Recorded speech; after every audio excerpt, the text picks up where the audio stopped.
welcome to Literary Prospects, where we talk to authors and literary professionals about books, publishing, and the writing life. I'm Kelley Vick. I'm the host of the program, and in just a moment, it will be my pleasure to introduce today's guest. But first, a reminder that if you like what you hear, please do take a moment to subscribe. It helps us out, and you can make sure you never miss an episode. Also, we've opened a Literary Prospects shop, so if you're looking for bookish shirts, totes, and gifts, please check that out at literaryprospects.etsy.com. And to grab books featured on the podcast and check out more curated book lists, you can visit the Literary Prospects bookstore on bookshop.org. We'll leave all those links below in the show notes. And now, let's introduce today's guest. Julie Chavez writes to explore the joys and impossibilities of mothering and modern womanhood. Her writing has been featured in the New York Post and Zippy Mag, and her debut memoir, Everyone But Myself, is out now. Julie is an elementary school librarian, and she lives in California with her husband and 2 teenage sons in a house where she arranges her books by color. Julie Chavez, thank you so much for joining us on Literary Prospects, and congratulations on your debut memoir, Everyone But Myself. Christy Tate, author of Group, says Everyone But Myself is wise and hilarious. Chavez had me rooting for her from page 1. Courtney Maum, author of The Year of the Horses, calls it a candid and deeply heartfelt memoir that will resonate with any reader who has struggled to be all that the world asks. Joanna Rakoff, author of My Salinger Year, says Chavez perfectly captures the grueling spiral of anxiety. But perhaps most brilliantly, Chavez portrays the pressures and pitfalls of 21st century motherhood. And Abby Maslin, author of Love You Hard, says Everyone But Myself reminds us that the business of living is predicated upon the relationships we forge with ourselves. With tenderness, warmth, and an attentive eye, Chavez documents the journey of a woman learning to belong to herself. This beautifully written memoir is a roadmap for learning to live with great love, essential service, and a bold, unbreakable commitment to our own sacred needs. So, what can you tell us about your beautiful memoir? What's the story? Well, thanks so much for having me. And also, thanks for reading those blurbs. It's so fun. I think one of the best parts of hearing those is as a writer, when you write something, you kind of know where you're going with it, but then to have it reflected back and to hear other people's words about what you've written is just it's such a lovely gift, whether it's for blurbs or from readers. I don't get tired of that because I find it so inspiring, right? It's really why I wrote this book, especially because the book. So this memoir, Everyone But Myself, is a chronicle of a season of time in which I experienced severe anxiety and depression after I had spent too long caring for everyone but myself, which is where the title comes from. But the book really it's a story about a woman who happens to be me. And it really is, I think, for so many people, the reason I wrote it was because I thought once I had made it through that time, that season, I said to my principal that this just wasn't something that was only my story.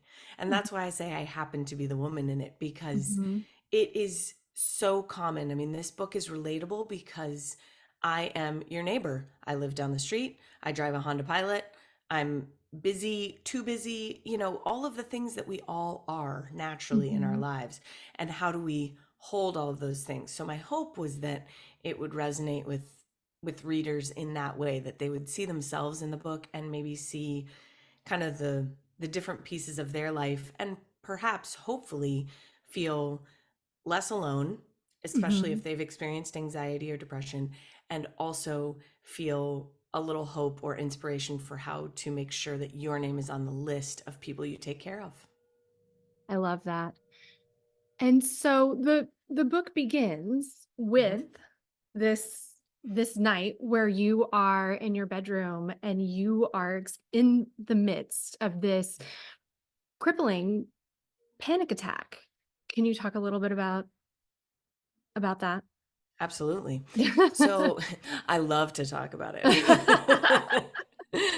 Let's revisit your dark moments, Julie. Come on down. Yeah. No, there is an irony to it, right? Where Yeah. it's like, oh yeah, let me write this book about anxiety so that I can talk about it all the time. But actually it's been great because I'm in the place now where I have sufficient distance to understand it on a different level, and that's a huge gift. So the night I couldn't turn off the lights was Mm, really where the book opens. The seeds for that first panic attack were planted in the previous fall. And I think that's something I talk about in the book, that, with a mental health crisis, it's easy to feel like it comes on out of nowhere, but it mm, rarely does. That does happen for certain people in lots of cases. But in this case, it was really the roller coaster kind of momentum where I was just tick, tick, tick coming to the peak. And right before I sort of reached the top of that, I had a really scary experience with a reaction to an immunotherapy shot. And it's not like that was a huge deal necessarily. There are people that experience that and it's not an issue for them. But for me, it really was a moment in November of 2017 where I was lying on a table. I had the physical symptoms that are brought on by the epinephrine, which stops the mhm, reaction, but it just sends your body to a place that feels like panic. mhm, And for me, my body kind of connected those dots and said, you could die. This might not be stoppable. You have two young children, you have a husband, and I was terrified of leaving them. And yeah, so that was something that I had happen. It was scary and it really was traumatic, but I didn't want to call it traumatic because there's that part of me that really minimizes my own feelings at times, especially with mhm, suffering. I think we tend to do that. We grade on a curve, right? There are bigger problems mhm, in the world. Yes, there are. But it still was extremely scary for me. And then I didn't stop to take care of any of those feelings because I was so busy. I had just gone back to work in the library after 10 years of being at home.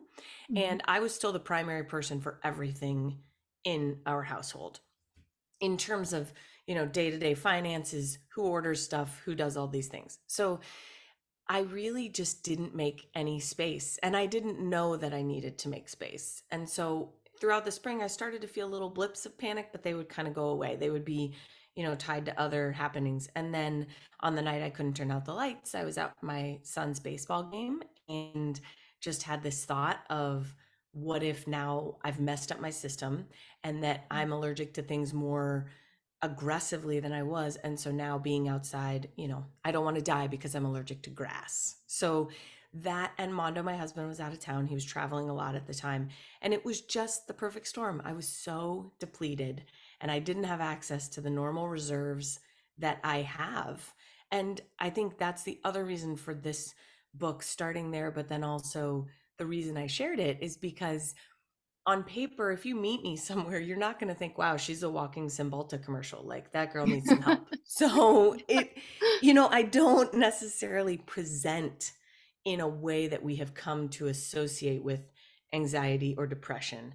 And mhm, so that's important because it doesn't look one way. It can mhm, look all sorts of ways.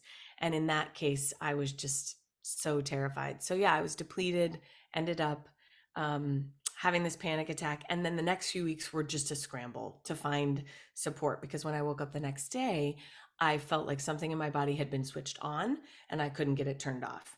And mm, that was so unsettling for me. So now I know a lot more, but the book kind of takes you through my time in therapy and changes that we made in our own home to really make sure that there was space for me in my life and space for my joy and my selfhood in mhm, our lives. Because I think for women and caregivers and moms, it is just too easy. You start putting yourself on the bottom of the list, you stop listening to your own voice, and then suddenly you can't hear your own voice. And that mhm. becomes a problem. And in when you were seeking help initially, Hmm. one of the first doctors that you saw, made sort of an upsetting suggestion Yes. for how you might fix things. Can you talk a little bit about what that was. When I read that part, it just made me so angry. I think you're not alone in that. A Yeah. lot of people have just said, "What?" I think, doctors are humans too. So Mhm. they are speaking out of their own experience. So I go to my gynecologist, and the reason I went to my gynecologist, it was funny when I was writing the book and when I was editing, people kept saying, "Why did you go there?" And I thought, well, I had experienced a rescue after my oldest son was born in that same way. And most of the doctors I know that are in that area really do have an eye on kind of maternal health. They feel Mhm. like the last stop before the train leaves the station and Yeah. you only see the pediatrician for 15 years. So I think in my mind, I thought, okay, she's the one, she's going to understand this. And I think that was the biggest thing. I just needed someone to understand and to tell me that this was okay and that we would find a way through it. Right. I think Mhm. I was looking for reassurance, but also I was secretly hoping that they'd be like, oh, your thyroid's off and here's this pill and now you're better. And I'd say, oh, great. So I think a lot of it was that. But when I went to see her, she said, we kind of went through this and I'm sobbing and just I didn't look good. I didn't feel good. I mean, it felt very obvious to me, but she said, you need to quit your job. And it was just that straightforward. She wrote me a permission slip, which I wish I still had. I can't find it, which is weird because I swear I keep everything, but like that, medical things. I should look Mhm. through my little file again. But she said, you need to quit your job. And she said, you're going to feel like I felt when I stopped delivering babies. And I think now I can look at that and understand. Mhm. She saw a plate and she saw, okay, we just need to take something off of this plate for this wreck of a woman. And Mhm. she wasn't wrong in that something needed to give because, Mhm. I was trying to figure out how do I keep going at this pace and just not feel anxious, as opposed to, no, this pace is what is making me anxious and making me feel unwell. So I had it a little bit backwards. So for her, I think at the heart of it, she was just trying to help me pull the fastest, easiest lever. And that's the one that made sense to her because that's her paradigm. Mhm. So I think at the time, though, the effect was is it said, it introduced a huge piece of doubt for me where I thought, do I need to quit my job? Like, is that the thing that has to give? And that wasn't necessarily going to be easy to do because obviously I work for money, so that's Mhm. challenging.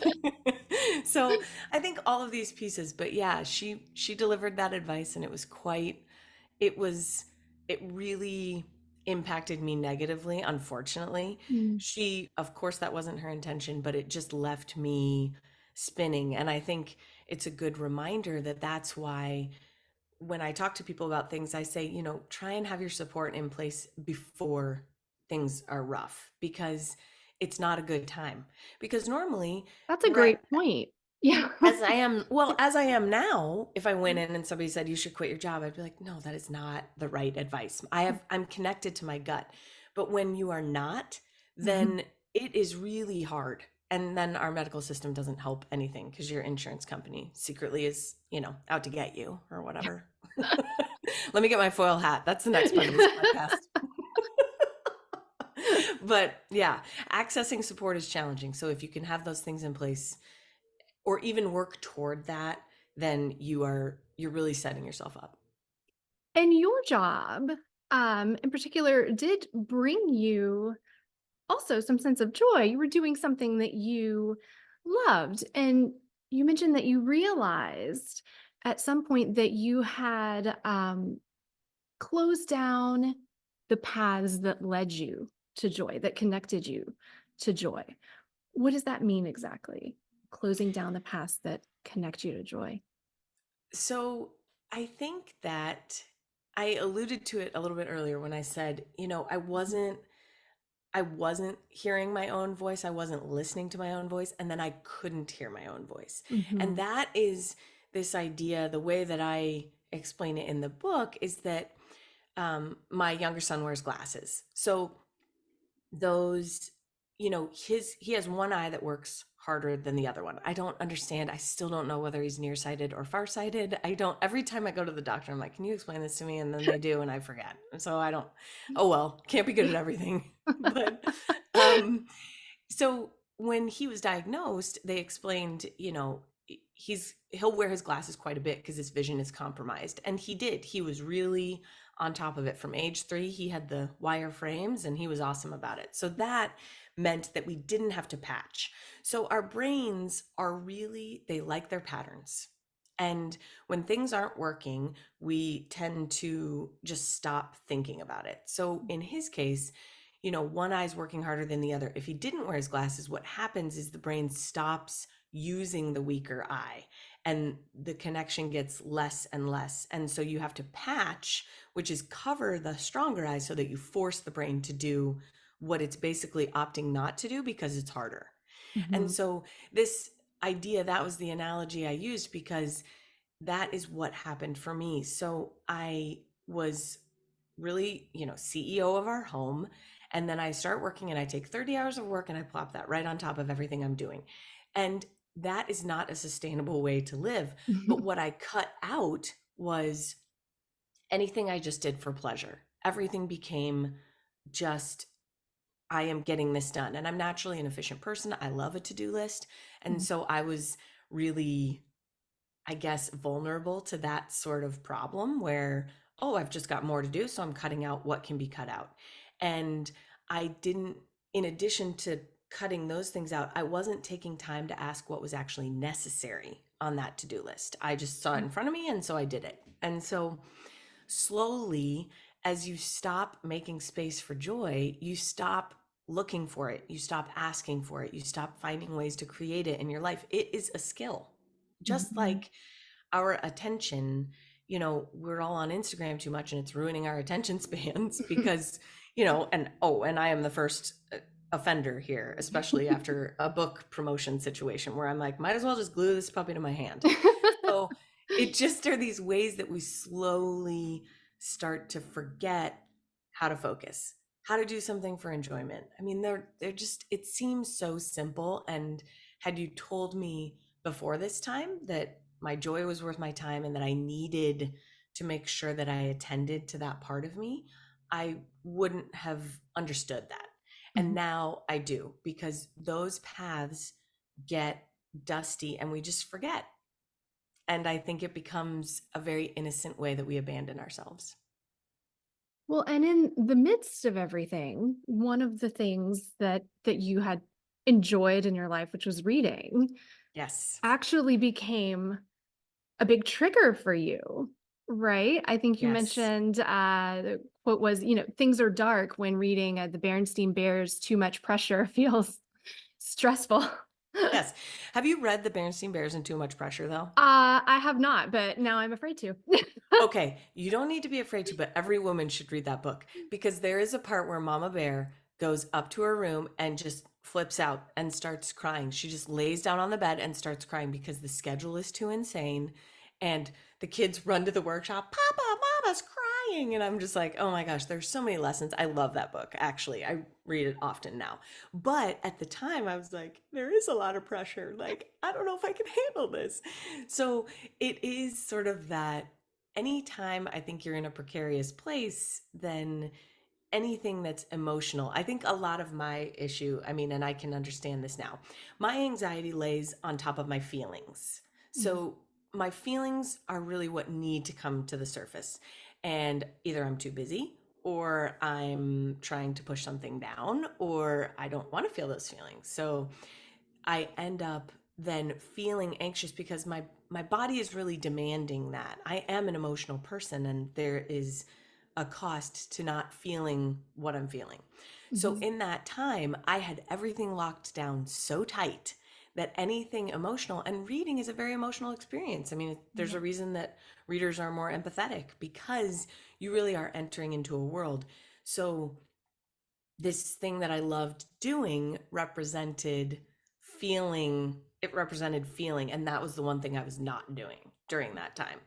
And a lot of that just became kind of an issue. So, yeah, getting back into reading was funny because, of course, I started with a thriller because I don't know, I'm sick in the head and I can't follow advice. So that was a bad idea. But then I went back and started with Gift from the Sea. And now I see that often as a marker, like we talked about the paths to joy. If I'm not reading, something's not great. Like I need to pay attention to that. So there are all these little road signs, you know what I mean? You're going toward the edge of the cliff and it's like, turn around. You might want to Mhm. slow down. And so being able to do that now is something I can do. But yeah, it's been a real joy to get back to reading. And it's funny that there was a stretch of time in which I wasn't doing that because it's so central to me. I flagged a quote that I flagged a lot of them, but one of them was the idea that you say yes only if you want to do something sounds straightforward and frankly wonderful, but any woman will tell you it's not quite that simple. No. When did you start to really realize that? And then what kind of changes did you make around That's such a good question. I it? think it's such a good question. I think the when I started to realize it not long after I went on medication and started therapy. I was so desperate and so sad. I mean, it just was such a hard time for me. And because of that, I stopped doing a lot of things, right? Like, you want to do that? No, I don't. And it was so easy for me and so clear for me to see what I didn't need to do because I had I had to devote all my energy to feeling better, to baby stepping my way through every day. And then during that summer, my dad had a health crisis, my sister-in-law was unwell. So all of these things are happening. So it really was I only can do what I can do. And there was an honesty and a just a forthrightness about that decision making that is really great because when you're I shouldn't say great, that's a horrible word for it. It's great to be depressed. But it's more just there's a relief to it, I should say, because Mhm. we live in such a complex age with so many demands on our attention. So to be able to say, no, I'm doing zero of those things is oddly freeing in that way, right? And Mhm. it was born out of a bad thing, but now I can see it as something that I've carried forward. So I think the time I really started to realize was during that time. The biggest one was back to school night. I have yet to go to a back to school night again because this is the part where the changes I've made. The bottom line is everyone will tell you if you are overwhelmed, they're going to say you need to let things slide. And that is great. And that is solid advice, but it is not specific to you. And so it's not applicable. It is a concept, but Mm. you have to pay attention to what brings you joy and to what feels worth your time. So back to school night is a perfect example. I work at the school. I don't need to go and listen to the teacher's presentation. But for someone else, that can be a really wonderful thing. They want to show up for their kid. They want to see where their kid is every day. Like that, hey, that could be really good for you. For me, it was something that just felt like another to do. And the day I started actually weighing whether things were worth it for me was when I started to see those small changes take shape. So the pause between the ask and the response is critical. And right now, am I doing that? No, absolutely not. And I really should. So it's do as I say, not as I do. But I think this idea of at least now I do have this awareness of, okay, you have got to slow it down here because paying attention to what fills us up is something only you can do for yourself. Mhm. And it's critical. So giving yourself that time. So I think, yeah, but here's the thing. Do I have to volunteer at the band review for 3 hours? Yes. Do I want to do that? No, I actually do not. But so I think that's the other piece where it's like, of course you know that, but it's trying to find just asking, do I really need to do this? Do I want to do this? And how does that all shake out? That's been really helpful to me. So also a friend, and I don't think I've shared this before anywhere, but there was a friend who gave me advice once. She talked about, the joy of missing out, but which we talk a little bit about, in culture now, it's starting to Mhm. be a little bit more shared. But she said it specifically. She said, when I miss something, my kids get to tell me about it. Like if they Oh, had a that's game, cool.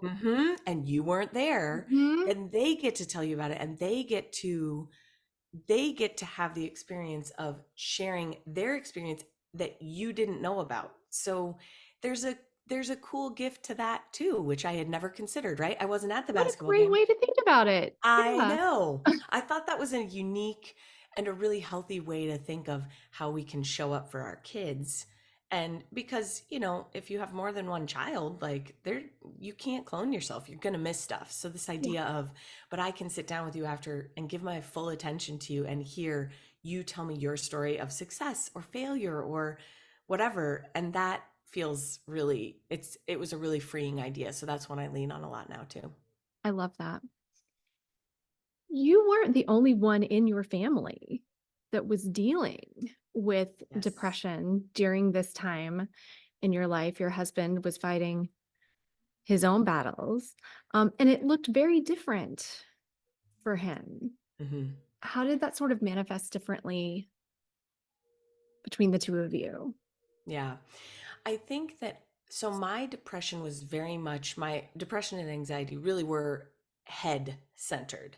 So Mhm, everything was in my mind. I was constantly predicting worst case scenarios.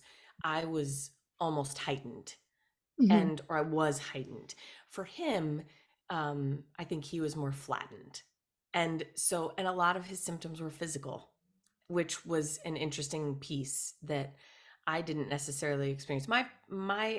Um, my symptoms were physical, but more typical anxiety, panic symptoms.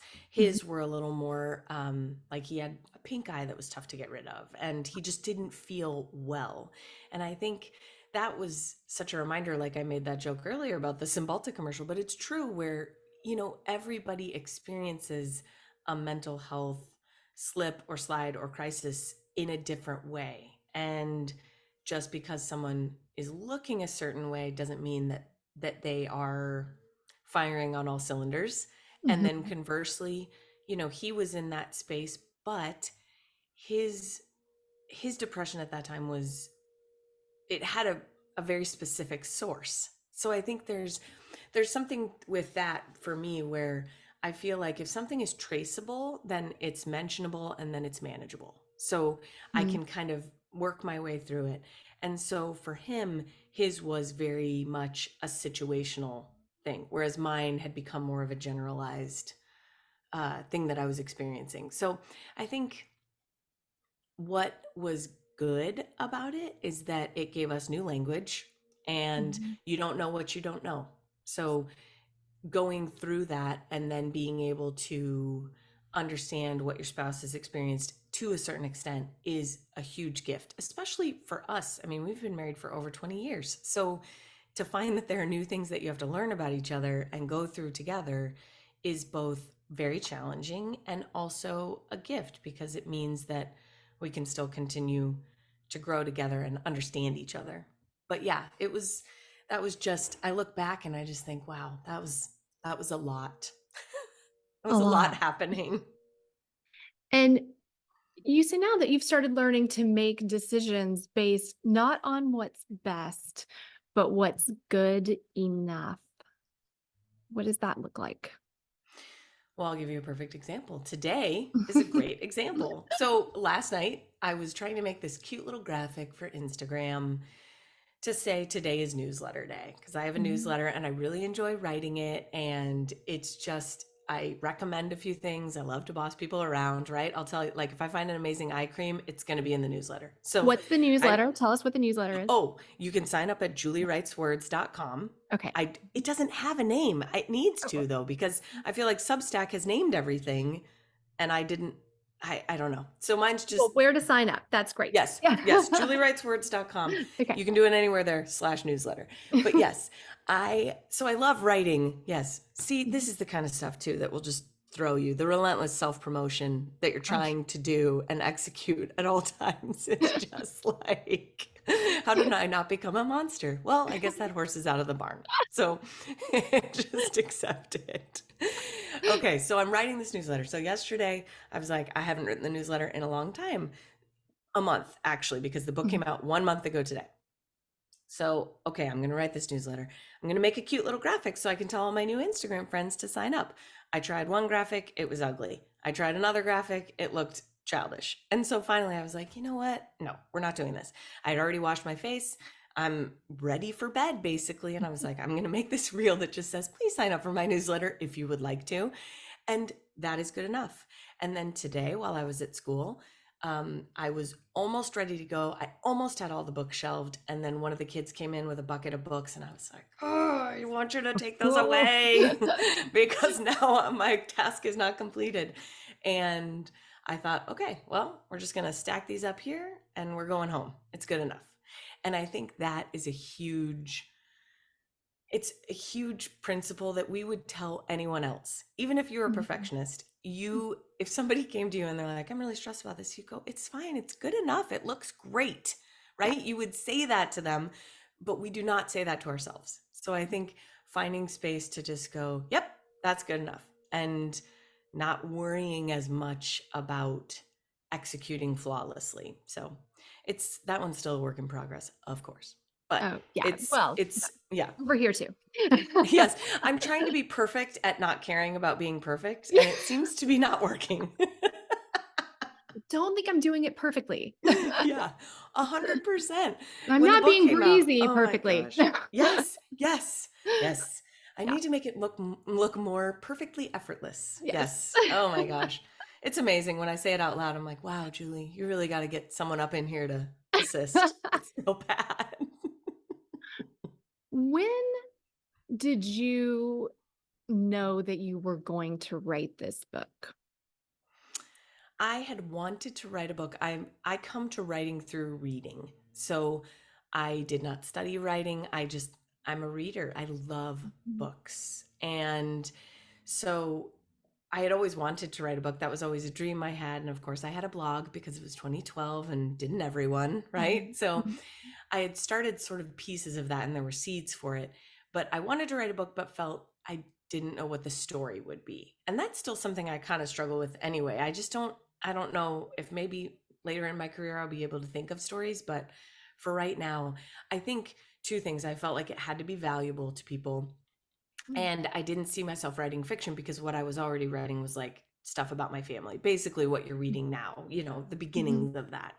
So in my mind, I had already locked into it needs to look this way, but I always thought of a book as its finished product. And now I understand that is 2 million drafts after you start. Mhm. So I think there were all these things that were barriers to me. But then in 2018, so this happens in 2018, in 2019, I had a review with my principal and she said, well, this is what you should write your book about. And I thought, yes, you're right. Because I really did believe that this was something that could be of service, of help to someone else. And Mhm. I thought there are things that I could have done differently. And that's basically what I'm writing about. It's not self help because it's really just one story, but somebody was talking about my kids in the book and how they felt about me writing about them. And I said, they really are more placeholders than characters. I mean, yes, you get to know slices of them, and some of that is Mhm. because of the age they were when this was happening. But a Mhm. lot of it also is that I think it's very natural for people when they read something to insert their children, to insert their husband. Like Mhm. these are conversations that everyone has had with their Mhm. spouse, with their kids. This is Mhm. just I had the privilege of being able to put it down on paper. So I think that was the moment I knew. And then there were moments along the process that I had to refresh that because Mhm. there are a million hoops and so many things, hurdles that you have to clear. And then you think you're done clearing them, and then you got to go back around and do the course again. And so I think you renew your commitment to that story, to that book, and I think knowing that it was worth it for me to consistently progress to the next step, that's what kind of helped me move forward. Because I think that's the thing. You have the initial decision, I'm going to Mhm. write this book. And then you have to decide it 1,000 more times because there will be times where you think you want to give it up.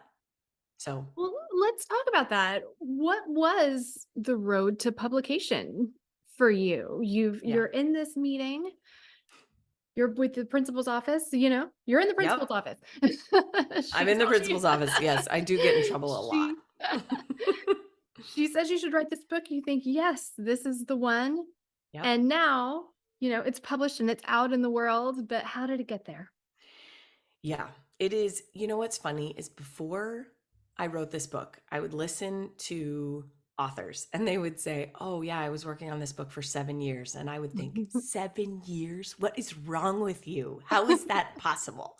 And now I am, and mine's like almost 5 years that Mhm. is from, beginning to end. And I think, oh, that's how that works. So again, you don't know what you don't know. But Mhm. basically, I'll give you the kind of short version. My path was very windy. So I went home that summer. So this is 2019. I write 30,000 words and I think, this is a book. It is not a book. And that just shows you how little I knew. I didn't know Mhm. anything about structure. I didn't know about length. I knew nothing about nothing. So I have this idea, this book, these early pages, and I went to so in the fall I kind of worked on it a little bit more, had a few friends read it, whatever. So then the next February I went to a class called The Path to Publishing at Book Passage, which is a bookstore that's across the bay from me. Mhm. So I go to this class. The author there who was running it was very nice guy, and he's giving these dismal statistics about how you're just not going to succeed. Basically, if you want a traditional deal, I've got advice for you. Forget it. I was like, great. So, but he mentioned a hybrid press that was based in our area, which is She Writes Press, Mm. and Brooke Warner is the one who's in charge of it, and he mentioned her name. He talked about how smart and really bright she was. And so I ended up emailing her to find out because she does coaching. So I reached out and I said, "Here's my book, my cute little book." And then I sent it to her. She looked at that for me and then sent it back and said, "This isn't a book, but I do think you have a story here. So I think it can be a book, but you're going to have to learn how to write it," basically. So I worked with her for about 6 months. So that was February of 2020. So then into the fall of 2020, I worked with Brooke, produced a draft, and had a form of this book. At that time, it was titled Little by Little. And so I had worked on that with her. I submitted it to a few a was really, man, I tripped over those words really badly. I submitted it to a few publishing houses that took unagented manuscripts because Brooke had this point, and she was very right that it was going to be really hard to break in with Memoir, and it was really going to be hard to get an agent. So I submitted to a few presses, got some very nice rejections, put them in a folder in my email that I still have today. And it says, "That's a no from us." And so I put that over there. The rejection And folder. Everybody's got it's one. it's so It's a good. badge It's of so good honor. for your mental health too, to be like, that has, but it says this has a place. It is Mhm. part of this process. Mhm. There's a really healthy thing to that, I think. So then at that time I contracted with She Writes Press. So I thought, okay, I really do want this book to be in the world. I'm going to go with this hybrid press. And for those that don't know, a hybrid is the author has a heavier investment up front and there's no advance in exchange for higher royalties on the back end. But the difference between that and self-publishing is that they have services to help you with cover and interior design and all of these things that if you mess up will cause a problem for you getting it into bookstores. And then the other piece is that She Writes then had distribution with Ingram and now they have it with Simon and Schuster, Wow. which is a huge win. So the hybrid presses, I mean, you have to be careful because like anything, there can be a lot of advantage takers out there with something where you're fronting the cash on this. Mhm. So I contracted with them, got to a certain point in the process, had hired a publicist and was doing early efforts. And that's when I went to Zibby's book club and met Zibby. Mhm. And I wrote a couple of pieces for her online publication at the time. They did very well. And then she was starting her publishing house and wanted to see my manuscript. And it was at a time where contractually that was okay for me to make this switch. And so I Mhm. signed with them in August of 2021. I then rewrote the book a few times in different formats. They wanted to try, it was the anxiety library for a little while. Then it was Mhm. called Overbooked. Then it was called something else. I don't know. This book has had 9 lives in every way. It's had 3 covers because the first cover that came out turned out somebody in Canada had the exact same one. And Oh, so then wow. we had to go to the current cover. Yeah. I mean, it's really is like, if it can happen, it did happen. And then about halfway through the process, I started querying agents. So I was a person with a book deal querying agents. And it still took me 6 months. Wow. So it is just, it's such a, I love sharing that story because I Wow. think so much is down to, obviously I was in the right place at the right time, but I was also present and I was also doing the work to stay connected. And I also went into it with the goal of, I want to be part of the literary citizen world. And I Mhm. think that really helped me. So I think just knowing sometimes things happen out of order, but it really is. There's a poster in the library that I put up in my cabinet right after I went back to work. And it says, I don't think I've shared this either. I'm sharing all sorts of nuggets with you. I love It it. says, the next right step is all you need to know. And I put it in there. And that was when I was really baby stepping back at work. Like, can I do this job? Can I handle my life, basically? Mhm. and and that has been so true with every step of the book publishing process. It is just, we love to predict forward, but we just can't see, and sometimes that can be really wonderful news. So I think seeing that with the process. So yeah, so now the book is out and I'm slowly working on another one, so That that's was what I'm my up to. next Yeah. question is, Oh, exciting. are you still writing? It sounds like you are. And can you share sort of what you're working on and what's your writing routine look like now? Oh, I love that question, and I wish I had an answer that was reasonable. My writing routine is currently a legitimate dumpster fire. I mean, it is a mess right now. Someone the other day, I was on a podcast and That's she so good titled to it, hear. "Oh, I am a high functioning mess." There is no, I mean, these people that sit down every day and write for 4 hours, I'm like, I'm so happy for you. And that I've never done that in my life. So I think my writing routine right now, and we'll use air quotes around Mhm. routine, is basically whenever I can find time. I'm really trying to do 10 minutes a day.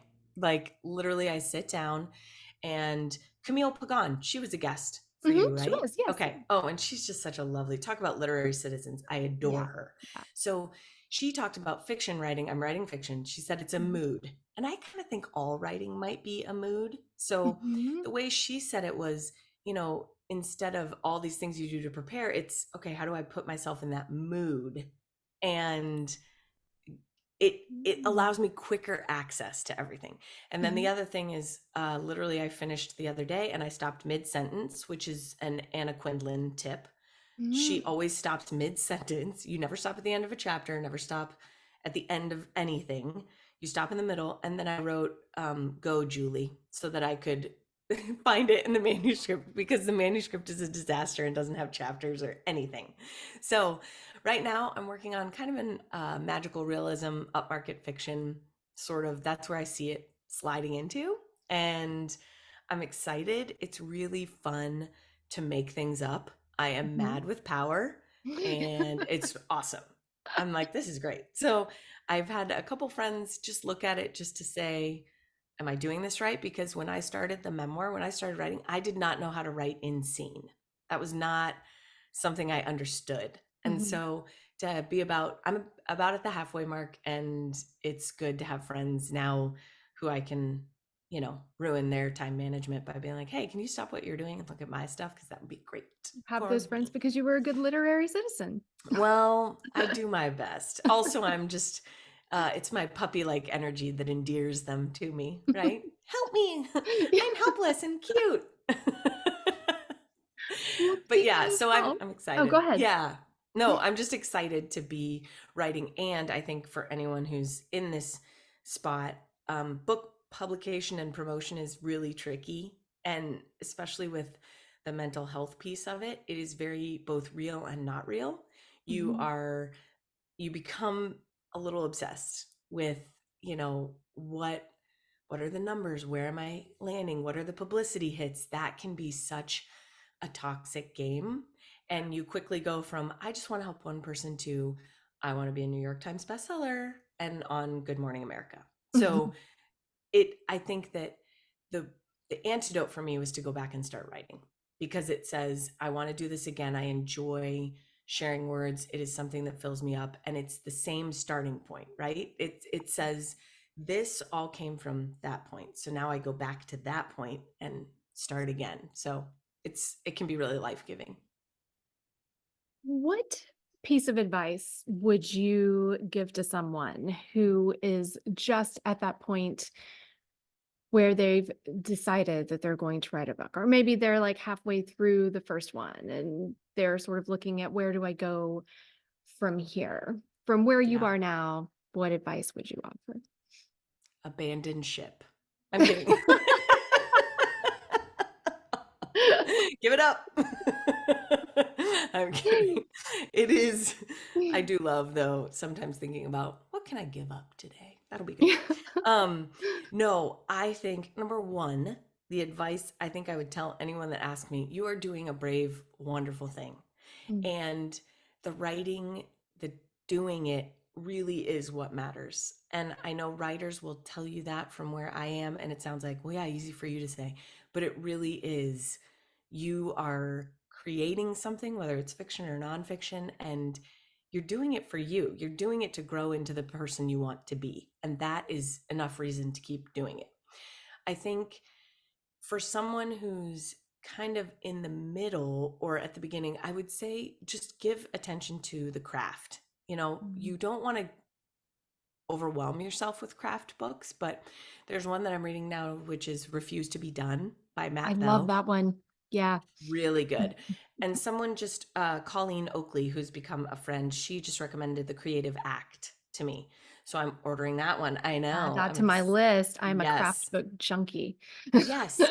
But I think there are two good things about that. Number one, you'll learn things, but number two, you'll have a sense of yourself in the larger ecosystem of things, Mhm. because it is a real gift to create and be part of this world. So I think those two things, and then also kind of have an eye on, I wasn't obsessed with platform building. I still don't really have a platform. I mean, unless you call 2,000 Instagram followers a platform, which for me that's a lot. So I'm happy with it, but like, right? It's more than Yeah. one, which is how I started with my sister. So I think the you need to decide what you want out of this, right? What do Mm, you want out of the book? What do you want out of the writing? What do you want out of a social media presence? Because I know for me, that's why I love writing the newsletter. I love telling people about books. And so that's what I'm doing. That is at the core for me. So I think just asking yourself some questions before you set goals and keeping those with some flexibility, I think is really smart. But yeah, just sort of having that moment of, what is it that I'm trying to do here? Because it mhm, has to be bigger than publish a book, because mhm. that's the part that's not up to you. And I wish it were, but it just isn't. So this idea of, what am I doing for me? Why am I doing it? And then that is what keeps you grounded throughout whatever the turns are. I love that. Such great advice. Oh, good. Traditional final question. Love it. If, when Everyone But Myself is made into a movie or series, what do you think this theme song should be? Oh my gosh, I love this question. Oh my goodness, what would the theme song be? Okay. Well, I have one really emo song. Sorry, my chair was creaking. I apologize. Um, I have one really emo theme song that actually will probably, I could see it in like a certain scene. I love this game because I'm always thinking about these kind of things because I think in scenes. This is how my brain works. Oh my Mhm. gosh, this is the best. I'm so excited. Okay. One song that I love is All This Joy by John Denver. Mhm. And not a lot of people have heard it. It's one of his lesser known ones, but it's the lyrics are all this joy, all this sorrow, all this promise, all this pain. Such Wow. is life, such is being, such is spirit, such is love. And so I think it would probably be something like that. But also, I'm kind of picturing like a clown car intro, like a circus theme, sort of Mhm. something like that at the beginning. I can just picture so many different things. But I think, yeah, that's probably one of them.